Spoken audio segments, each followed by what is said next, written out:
Comunicación y Vida, nuestro espacio semanal que compartimos con ustedes y que nos alegra tanto porque hemos formado una gran familia. Monseñor. Celebro tu cumpleaños. ¿Quién es que Tengo varias personas, por ejemplo, el 16 de... Qué bueno que usted me dijera eso, porque el 16... No, es porque yo estoy esperando la sorpresa de con qué tú vas a entrar. Mire, el 16 mi mamá cumpliría 104 años. Entonces, mi celular, esos dígitos últimos estaban libres y lo escogí 1916. Y siempre será una fecha muy recordada por mí. Ay, yo en la bolita del mundo entero, yo no he visto nunca una gente y una familia más fiel que la de Polo. Eso no se le olvida. Yo a los difuntos míos los encomiendo, pero para saber su fecha tengo que ir a mirar a donde la anoté, porque no retengo. Pero ahora recientemente, Polo, sí. El 3 de agosto, sí, cumplió 99 años de edad una de las tías que me quedan. ¿Sí? ¿Usted tiene esperanza de...? No es eso. Sí. La lección grande es que yo digo que nadie se muere de sufrir y de trabajar, porque ella debería estar enterrada hace siglos. Alfonsina Martínez Méndez, Rosa Alfonsa, pero le dicen Alfonsina. La mamá de Pedro Julio de Radamés. Ok, sí, mi amigo. Me lo mandó a decir que cumplía 99, Dios santo Dios. Todavía hay gente, y mire que esa ha pasado trabajo, con problemas con el marido enfermo, algún hijo también, y luego ella fue la que atendió todo el tiempo a su papá y a su mamá hasta que murieron. Y sin embargo, 99 años de edad. Dios tiene su caminito, porque mire, bien, pero no cumplió tantos, pero lo vamos a felicitar, Monseñor Fausto Mejía, que cumplió 11 añitos de episcopado. Es poco, ¿eh? Sí, comparado. Porque él comenzó muy tarde. Sí. Comenzó tarde, pero un episcopado, un ministerio fructífero. Ahora está, porque Fausto no puede estar sin trabajar, sin moverse.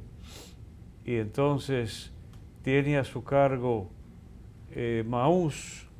Él es el obispo encargado nacional de Maús, hombres y mujeres, y también la catequesis y no sé cuántas cosas más. Pues cumplió recientemente 11 años de episcopado. Yo me lo gano por un poquito. El 6 de agosto, Polo, cumplí yo 25 de que me anunció el Papa. Yo estuve allí en Baní con usted.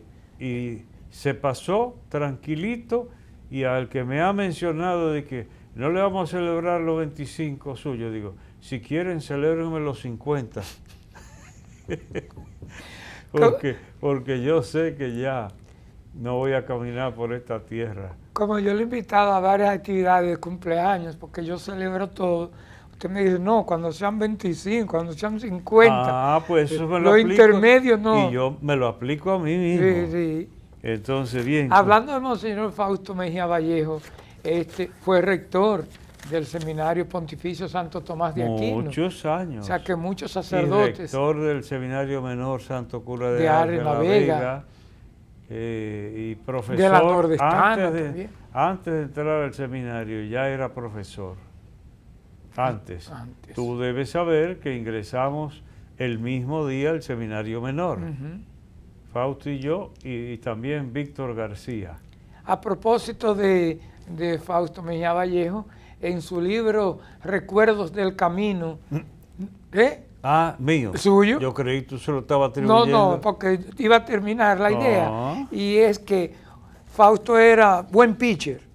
de béisbol, algo así. Sí, sí, sí, ese es de la historia de él. Sí, Y lo buscaban de otros lugares para competencia. sí. ¿Y qué le pasó? Esa parte de mi oído. Ah, que entonces lo buscaron y pichó un juego entero por la mañana y ganó. Sí. Y le dijeron los que lo, Contrataron, los que lo vamos a ver. contrataron, Sí, entre entre comillas. comillas. Dice, si pichas esta tarde también, te vamos a dar ese gallo que está ahí. Y él se fajó, Sí. se le cayó el brazo y no pudo volver a pichar jamás. Jamás. Bueno, me recojo. Ya, Sí, así sí. que entramos ahora a la palabra. Miramos hoy el Evangelio del domingo 13 de agosto, que es el domingo 19 del tiempo ordinario. Como todos estos días hemos estado siguiendo el Evangelio de San Mateo, ahora a la altura del capítulo 14, los versos 22, 23 y siguientes. Después que la gente se hubo saciado, Jesús apremió a sus discípulos a que subieran a la barca y se le adelantaran a la otra orilla, mientras él despedía a la gente. Y después de despedir a la gente, subió al monte a solas para orar. Llegada la noche, estaba allí solo. Bien, ustedes pueden darse cuenta que la escena inmediatamente anterior es la de la multiplicación de los panes, porque después que la gente se hubo saciado, tenemos que recordar que comió todo el mundo y sobraron 12 cestas o canastas de los peces y los panes, y el Señor mandó a que los recogieran para que no se perdiera nada. Mira, Detalle. Sí. detalle. Y entonces ahí al terminar eso, acuérdate la preocupación que él tenía. Esa gente está aquí desde oscuro y no ha comido nada. Compren algo, salgan por ahí a los cortijos. Dígame usted, caseríos mínimos. Y como ranchos de ahora, los ranchos que tienen su conuco al lado, etcétera, etcétera. Y entonces cuando pasó esa escena, él pidió a los discípulos que subieran a la barca y lo esperaran en la otra orilla. Mira eso, va preparándose el escenario, porque tú me preguntarás, ¿y si ellos se fueron en la barca, en qué se irá él? ¿Tendrá otra barca? No, pero es parte de la cosa. Entonces, quiero insistir en esto que mencionaba casi empezando ya también. Y después de despedir a la gente, subió al monte a solas para orar. Llegada la noche, estaba allí solo. Esta parte. Entonces, lo que hace Cristo es importante para el cristiano, porque es como un espejo en que uno se puede ver. ¿Alguien quiere aprender cómo ser cristiano? Mire a Cristo. Mire a Cristo. Lo puede mirar en la oración, pero vaya al Evangelio. Entonces sígale los pasos al Maestro. Y si puede, retenga toda la enseñanza. Si puede, porque es demasiado. Sería muy grande la carga de todas las enseñanzas del Señor. Pero uno carga con las que puede. Entonces, ahora lo miramos dando un ejemplo. Como el padre que trabaja y el niño lo ve y sale trabajador. Oye, Polo, que la mente de uno cuando yo viví en el 12 de Jaina, cuando fui expulsado del seminario, que ahí fue que me alojé, iba un muchacho de Jaina, tú sabes que de ahí eran los Alou, Sí. todo ese grupo de grandes peloteros, Jesús, del Felipe, 12 de Jaina. Mateo. Ahí conocí yo una tía de muy amiga mía, Bangé, se llamaría Evangelina, Sí. pero le decíamos Bangé, una morenota, y era tía exactamente de todos esos alumnos. Entonces, ahí, donde yo me alojaba, que era el INFAS, Instituto Nacional de Formación Agraria y Sindical, ahí iba a trabajar plomería un muchacho de ahí del 12, Sí. medio moreno también. Entonces, la mente es una cosa increíble, porque mientras él trabajaba, oía yo que él iba haciendo un ruido con la garganta, como si fuera a cantar, pero mientras trabajaba. Y entonces, como yo le tenía confianza, digo, ¿y por qué que tú haces así? Ah, que mi papá cuando trabajaba hacía lo mismo. Entonces me viene a la mente, porque son cosas que no importan para nada. Y sin embargo, el hijo aprende de la conducta del padre, hasta en detalles así. Entonces me viene a la mente, porque nosotros, Cristo no quiso hacernos hijos de Él, sino hermanos, hijos del Padre y hermanos de Él. Pero es un poco semejante al hijo aprendiendo de su padre. Nosotros mirando a Cristo, la conducta de Él, pues entonces captamos como el hijo capta hasta los detalles insignificantes para otros. Como en ese caso. Como en ese caso. Entonces, de la conducta del otro, aprender. Entonces aquí está un momento que podría pasarse desapercibido.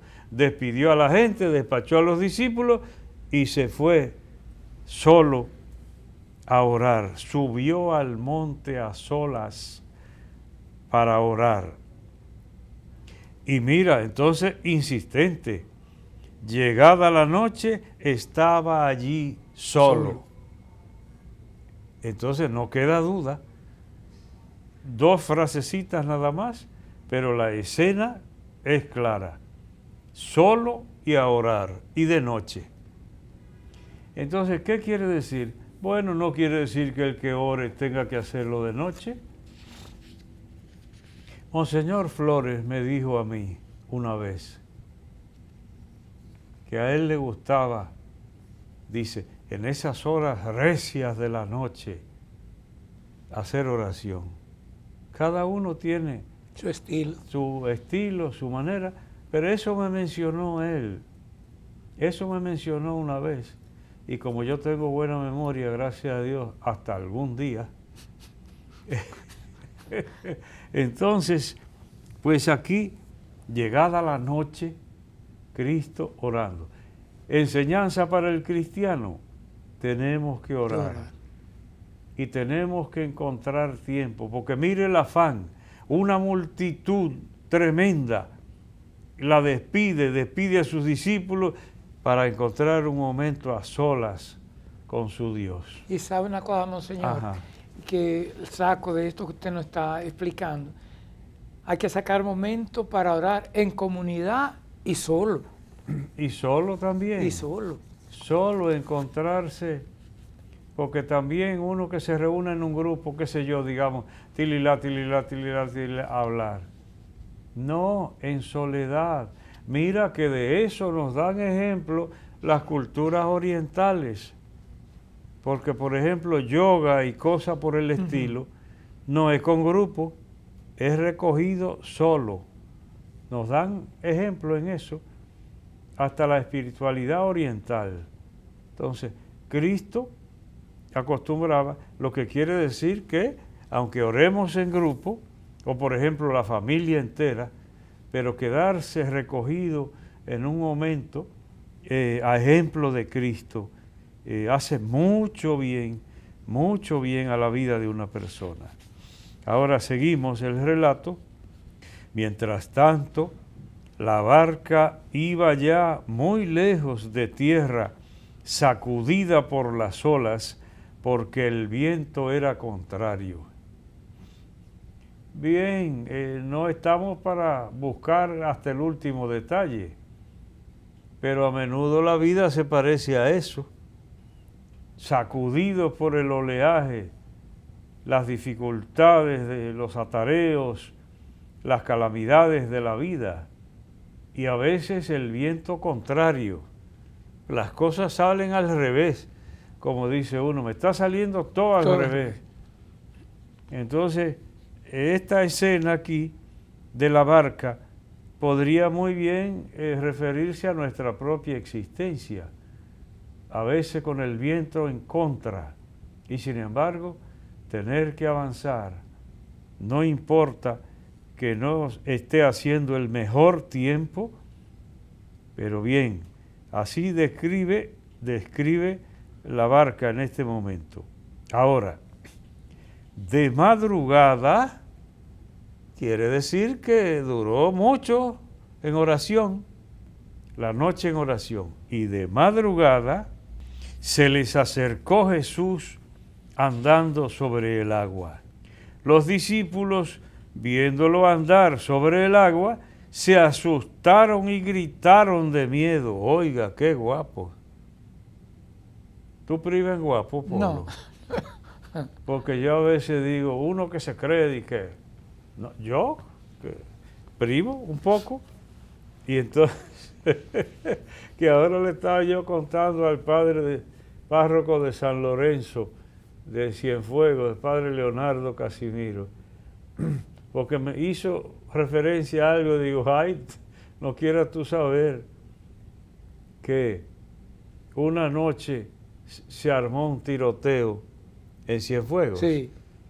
cerca de la Casa Curial, y yo desperté con los tiros, pero adivina tú a dónde estaba yo cuando vine a despertar completamente. Detrás de una puerta. Entre la cama y la pared, en el piso, ahí. Y yo que privo en guapo. Sí. yo Sí. que privo en guapo, y durmiendo oí los tiros, y no me tiré para el lado normal, no, para la pared, entre la cama y la pared, en el piso, ahí me desperté. Entonces, de madrugada, se les acercó Jesús andando sobre el agua. Los discípulos, viéndolo andar sobre el agua, se asustaron y gritaron de miedo. Macho de hombre, gritaron de miedo, se pusieron a vocear, pensando que era un fantasma. Ay, las historias de los muertos, que cuando nos criamos nosotros, había tantas historias, y cuando uno lograba acostarse con esa oscuridad de los campos y en la mente todas esas historias de muertos, se arropaba uno pie y cabeza como para que los muertos no los encontraran. Luisán y Pues Dulcena no vivieron eso. ¿Qué? Luisán y No, Dulcena. ellos no saben lo que es bueno. Esos cuentos de muertos. Y había maestros, porque como no había radio ni televisión, lo que había era gente que hacía cuentos. Pero tenía un don, la gente creaba un don, porque no era relatar cosas, sino que impresionaba. Y uno se lo iba imaginando todo. Todo. Entonces estos tan guapos gritaron de miedo pensando que era un fantasma. Jesús les dijo enseguida, cuando los vio tan alborotados los pobres, ánimo, soy yo, no tengan miedo. Pedro le contestó, aquí está Pedro, el primero para triunfar y el primero para fracasar. Pedro, en mi campo lo llamarían eprotinado. ¿Tú oíste esa palabra alguna vez? Significa como el atolondrado que se tira todo de una vez. Eprotinado. Esa palabra se usaba en los tiempos míos. Y yo sostuve, y lo tengo escrito por ahí, que esa no la inventaron ellos, no, porque tiene una marca clásica muy fuerte que no puede provenir de un simple campesino. Protinus es primero. Entonces cuando se dice reacción primaria, es el que no piensa y hace las cosas. Y eso es de protinado. Pero bien, no toca la palabrita. No toca ahora. Pero, entonces, ánimo, soy yo, no tengan miedo. Y Pedro, entonces, reacción primaria. Pedro, para equivocarse o para acertar, se lanzado. Entonces, así como era, inmediatamente, Señor, si eres tú, mándame ir hacia ti andando sobre el agua. Bien, Pedro tenía que ser para todo. Y a pesar de sus fragilidades y demás, tú eres Pedro y sobre esta piedra edificaré mi iglesia. Que tiene enseñanzas tan grandes, porque a menudo uno se siente y es imperfecto. Y además hay gente que se acompleja. Pero mirar uno la responsabilidad tan grande que Cristo le pone a una persona tan frágil como Pedro, sí, voluntarioso, pero se equivocaba, oiga, y eso no fue impedimento para que Dios le encomendara una misión tan delicada como la de ser cabeza visible de la iglesia y luego apacentar todo el rebaño en nombre de Cristo. Si eres tú, mándame ir hacia ti andando sobre el agua. Y Jesús le dijo, ven, tan sencillo como eso. Y ahí ya se sabe lo que sucedió, pero creo que lo vamos a ver en el segmento siguiente. Para continuar con la palabra. Ahorita en esa segunda parte de la palabra tengo una inquietud que quiero que usted la comparta y me dé un poco de luz. Esto es comunicación y vida. Nos vamos a la pausa. Regresamos en breve.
Gracias por continuar con nosotros. Seguimos con la palabra. Ya dijimos que después del espanto que se dio Pedro y los demás apóstoles, entonces Pedro, de osado, lanzado, atrevido, le pidió al Señor, eso, Señor, si eres tú, mándame ir hacia ti andando sobre el agua. Ahora, Polo, ¿qué necesidad había de eso? No hay nada que lo justifique. No hay nada que lo justifique, porque viene el Señor. Pues entonces, viene, déjelo llegar. ¿A qué viene? Desesperado. ¿A qué viene el decir que yo también quiero caminar sobre el agua? No tiene sentido, pero las cosas de los humanos a veces no tienen sentido. Tomamos decisiones inmediatas sin sentido. Porque si, qué sé yo, ay Señor, se cayó uno, auxíliame para yo poderlo sacar, qué sé yo, no, sería el figureo. A veces en el camino de la fe se nos pueden atravesar estas motivaciones que no son genuinas ni necesarias, sino simplemente caprichos personales. Y ahí vemos el capricho de Pedro. ¿Estate tranquilo en tu barca? No. Habría que preguntarle al mismo Pedro qué lo movió a tomar la decisión. Cristo podía haberle dicho, no, quédate ahí que yo voy para allá. Y llegar, pero no.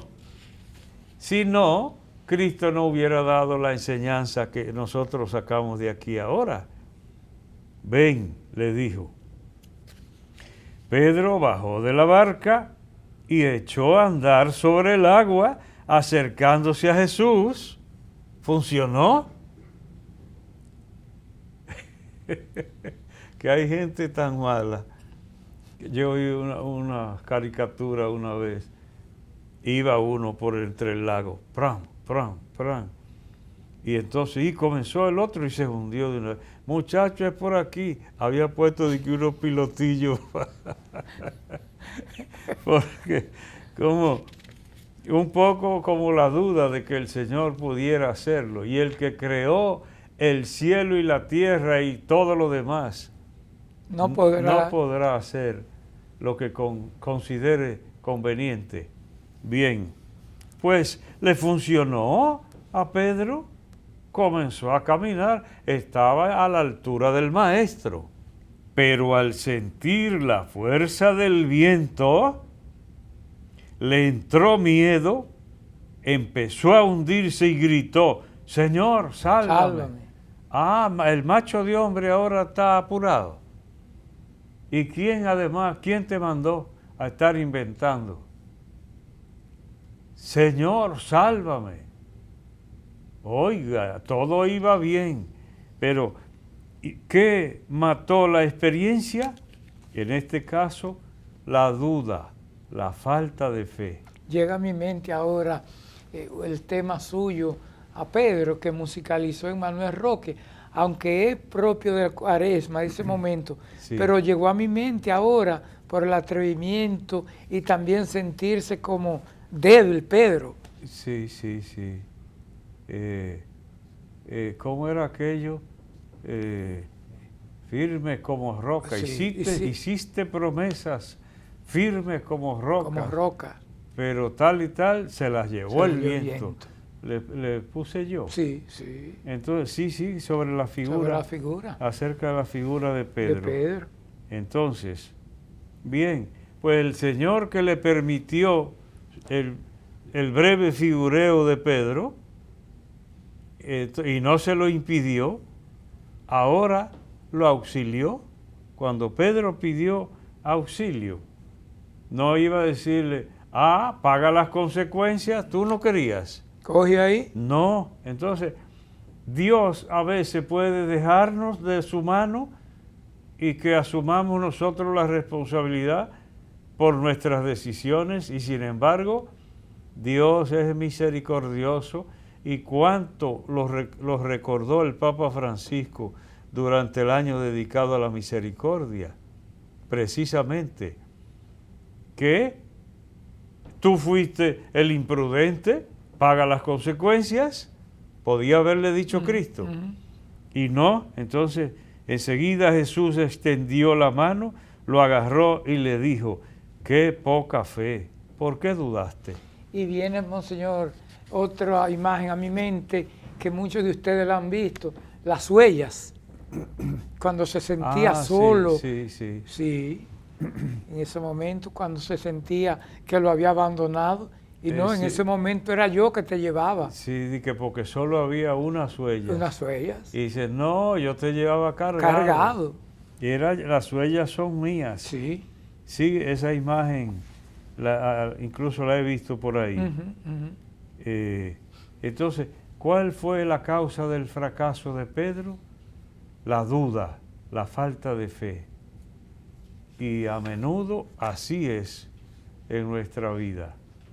Incluso hay quien emprende un camino, una profesión, un trabajo, lo que sea, y la duda lo mata. Claro, hay personas lo que llamamos acomplejados, con una bajísima autoestima. Entonces, eso ya le hace los pies de plomo y facilita el hundirse, el que es así. Entonces, el que emprende un camino, el camino que Dios le señala, sobre todo nosotros, pero todo el que sigue la vocación, cualquiera que sea, entonces tiene que saber que es Dios que lo sostiene. Y cuando le entre la duda de ese Dios, de ese poder, entonces ahí comienza el fracaso, a hundirse. En la imagen esta que vemos hoy, como si se hundiera. En el mar de la vida, como se dice, el que comienza a titubear y desconfía de Dios, pues no hay futuro halagüeño o bueno, agradable para él. ¡Qué poca fe! ¿Por qué has dudado? Cuidado, si Dios tiene que decirnos de vez en cuando eso a nosotros también. Entonces, para eso se proclama esta palabra, para que no reincidamos en el error de Pedro y que confiemos plenamente en Dios. Esa es la gran enseñanza. Continúa el texto. En cuanto subieron a la barca, amainó el viento. Es decir, se detuvo la tempestad. Los de la barca se postraron ante él diciendo, realmente eres hijo de Dios. Entonces, ¿en qué resultó la escena? Después de los gritos y del susto y del fantasma y de todo, quedó reafirmada la fe. Como en las bodas de Caná, Polo. Mira una cosa tan bonita y tan diferente. Claro que se celebra una boda, todo el mundo contento, se bebe unos traguitos y ahí hasta cantan ópera. Pero se acabó el vino. Entonces, se hace el prodigio por la intervención de la Madre de Cristo. Y entonces, ¿cómo termina el texto? Que así en las bodas de Caná hizo Jesús su primer signo, confirmando la fe de sus discípulos. No dice alegrando y poniendo a bailar a esa gente. La meta era confirmar la fe de los discípulos. Y así mismo termina este pasaje. Que entonces, ¿en qué termina todo? ¿En temor? ¿O en triunfalismo? ¿O en no sé qué? No, en reconocimiento del poder de Dios. Realmente tú eres el Hijo de Dios. Se lo dicen, y no en actitud oratoria y de discurso, sino postrados ante Él, reconociendo la grandeza del Señor. Si nosotros procedemos así en nuestra vida, habrá maravillas. Y lo que hemos podido recorrer este camino así, de ese modo, como lo indica este Evangelio, sabemos de qué estamos hablando. Nos sostiene en situaciones increíbles y nosotros podemos atravesar y por eso llega uno a cumplir tantos años de vida. Yo como de juego 25 años de obispo, 25 años de obispo, 46 de cura como sacerdote, con todas las que se pasan, peligros de muy distinta naturaleza, y sin embargo, en pie. Cristo que nos sostiene. Entonces debemos aplicar esto a nuestra propia vida. Ahora eso supone fe, y el que no cree no encuentra la manera de poner en práctica este evangelio. Bien, Bueno, Polo. para concluida la palabra, mi inquietud era, usted y otros amigos y amigas que han tenido la oportunidad de estar en Tierra Santa, al ver esos lugares donde estuvo Jesús, y me recordé ahora esta parte del día de hoy, ¿qué impresión se siente? No te lleves de mí, No. porque en eso yo soy un poco sui generis. Hay gente que le pone mucha devoción, y yo tengo mi manera. Sí, claro, Dios ha bendecido a tanta gente en esos lugares, como por ejemplo en un santuario, como decir el santuario de Lourdes o de Fátima, o incluso se podría decir en algún santuario de aquí del país, En Higüey, como en Higüey, la Altagracia. Santo Cerro. Sí, pero yo en eso, y no quiero convencer a nadie. Por ejemplo, el que quiera viajar a Tierra Santa, que lo haga. Y si quiere volver, que vuelva. Y si quiere otra vez, pues que vaya otra vez. Yo fui una vez por obligación de estudio, porque una partecita del curso había que realizarla allá, teología bíblica, y como parte del programa, había que ir 15 días con un profesor visitando los lugares y explicándonos. Bien, pero yo digo un poquito en broma, que le dije allá, Señor, todo lo que tú me ibas a dar por la visita a estos lugares, mándamelo allá porque no vuelvo para acá. Mándamelo allá. Porque si Dios está en todas partes, claro, Él puede tener sus lugares preferidos para bendecir, y por eso la gente acude a los santuarios, por ejemplo, como dije. Pero yo diría que ir una vez, el que pueda, y recorrer esos caminos, como la gente que hace el Vía Crucis en la Vía Dolorosa, allá. ¿A ti no te ha tocado? No, iba a ir una vez, pero después no hice como tanto esfuerzo y me quedé. Y habrá santos en el cielo que se fueron derechito para el cielo y no pisaron nunca Tierra Santa. Porque como Dios está en todas partes y al que lo busca, lo encuentra. Entonces, pero hay que respetar la diversidad. Yo no gastaría un centavo solo en coger para allá. Ya te digo que yo fui en esa condición, que era parte del estudio que estaba haciendo. Pero ese es mi modo de ver. Otros hacen viajes internacionales y de todo. Yo no gastaría un centavo. Estuve en Lourdes, no he ido a Fátima. Ni voy a ir ya, porque ya yo clausuré mis viajes.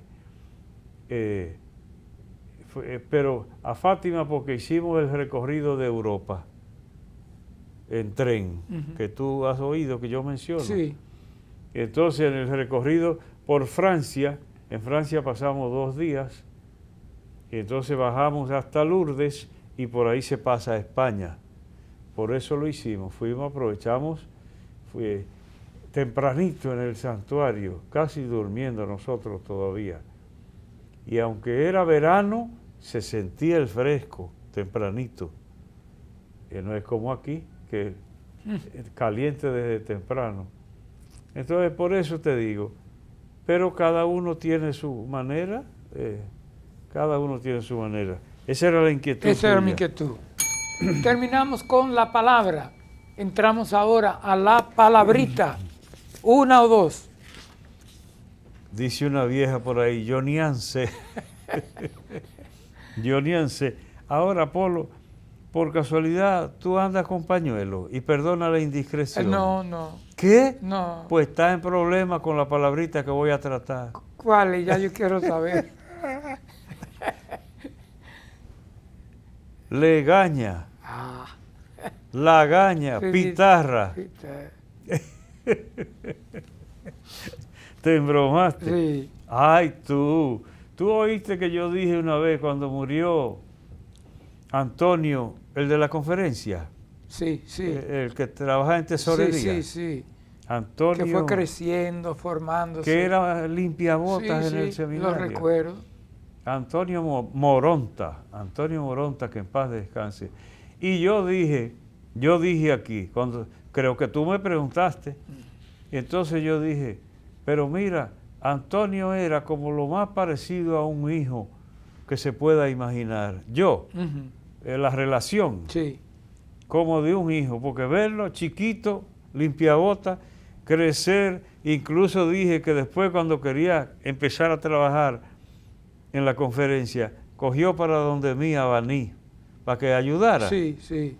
Entonces, ¿por qué me viene a la mente? Porque un día llegué yo a la conferencia, sale uno oscuro, Sí. entonces parece que yo tendría alguna afección en los ojos, y cuando me vio allá, estaba yo medio pitarroso, y salió huyendo a buscar un papel. Cuidando la imagen. Cuidando al padre. Sí. Digo, mi hijo, yo tengo pañuelo aquí, no te preocupes. Entonces, que al papá mío le cogió ya en la edad adulta, tenía problemas en los ojos. Entonces, esa es la palabrita de hoy. La gente dice lagaña. El diccionario, suena feo, ¿verdad? El diccionario de la academia dice legaña. Y así me enseñaron a mí que si iba a decir la palabra era legaña. Pero ahora, sin embargo, en mi casa lo que se decía era pitarra, que es la otra palabra para lo mismo. Sí. La secreción esa que sale en los ojos. Entonces, en mi casa se decía pitarra. Me gusta más. Que es original del vasco, de la lengua, del idioma vascuense, de esa región de España. De ahí es que viene pitarra, así se decía. Y cuando se quería como ofender al otro, lagañoso, pues ahora, y yo sabía que el término culto era legaña. Pero ¿qué resulta? Que encuentro que el original era lagaña. Y luego lo modificaron hasta legaña y se quedó como el término usual. Si uno se va a referir a esa secreción en los ojos, tendría que decir legaña. Aquí, pues en los campos, la gente dice lagañoso. Sí. Para ofender a uno. Lagañoso. Pues eso es lo que tengo para decirte. Mira lo que dice. Humor procedente de la mucosa y glándulas de los párpados, cuajado en el borde de estos o en los ángulos de la abertura ocular. ¿Y por qué será que a la gente le impresiona? A uno le impresiona mucho ver a una gente con los ojos llenos. Y siempre, Polo, y de noche cuando éramos niños y no podíamos abrir los ojos al amanecer. No. Tenía uno que lavarse con mucho. agua tibia la cara. Sí. Santo Cristo, yo creo que ya no da eso. Ahora no sé qué pasa, ¿verdad? Me parece a mí que ya no da eso. Entonces, vamos a ver lo que nos queda, Polo, para que nos ubiquemos. Bueno, yo quiero... Quedémonos con esa mala palabrita nada más. Sí. Agradecer a nuestros amigos, a doña Ingrid González, a Manuel Castillo, a Mariela, a Chicón. Estuvimos en la tertulia allá en el periódico La Información recientemente. un diálogo muy ameno que tuvo doña Ingrid Rodríguez, Manuel Castillo, con Monseñor. Así que gracias, un momento muy agradable. Y la periodista. A Mariela. ¿Eh? Mariela. Mariela. Hija. Mariela es. Sí.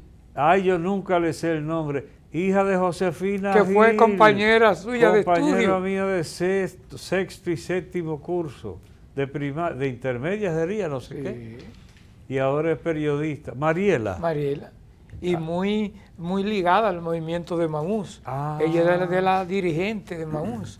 Así que gracias a nuestros amigos y amigas del periódico La Información. Ay, sí, nos trataron muy bien. Muy bien, muy bien. Y hasta con la lluvia que cayó ese día, nos acompañó, se portó muy bien la doña Ingrid. Ingrid, pues bendito de origen sea Dios. mocano, también, mocano. De madre mocana. Madre mocana. Bien, pues entonces aprovecho para agradecer al señor Wilson Gómez, que preside el Instituto Duartiano, que hace tiempo nos obsequió a los obispos estos 2 libros y también una bandera dominicana y algunos subsidios más que ellos producen. Sí, sí. Aquí tenemos simbología patriótica de la República Dominicana, con todo lo que se refiere a la confección de la bandera, el escudo, las modificaciones, etcétera, y todo lo concerniente a ese tema.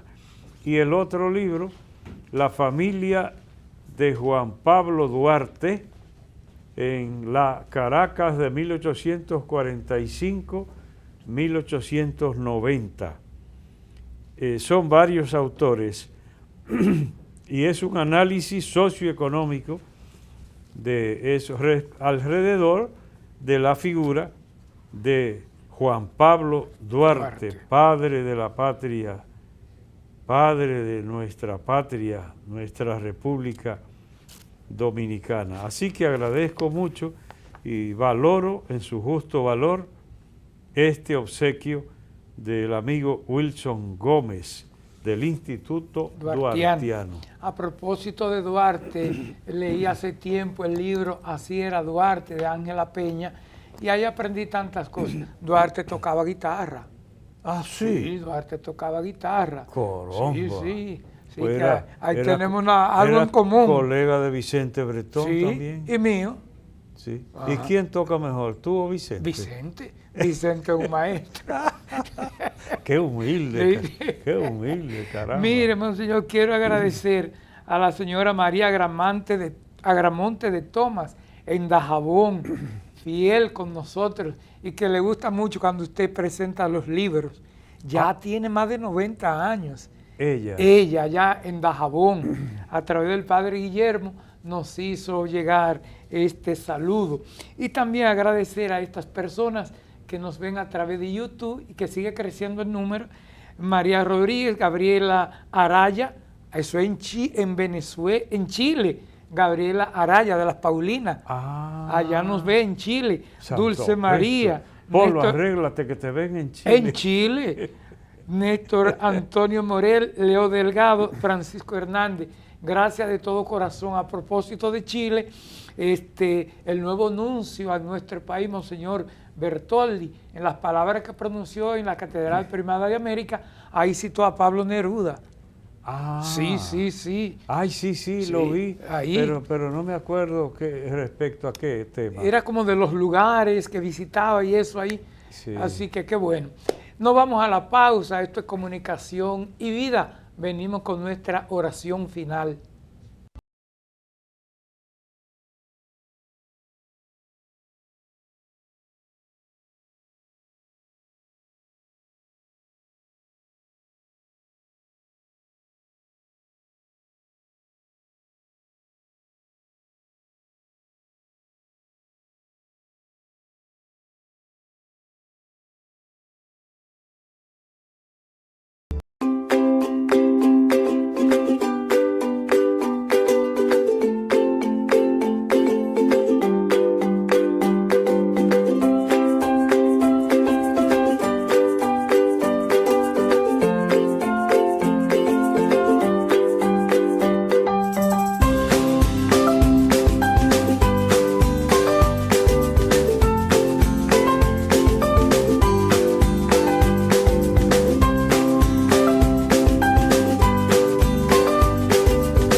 Nosotros también, Señor, como Pedro, andamos en el mar de la vida y a veces nos asusta la tempestad, el viento. Auxílianos en medio de las dificultades para que no perdamos el valor y también que confiemos siempre en ti para poder salir a camino y saber que después de la tormenta contigo vendrá la calma para nosotros. A ti te lo pedimos, que eres Dios y vives y reinas por los siglos de los siglos. Amén. Gracias por haber estado con nosotros.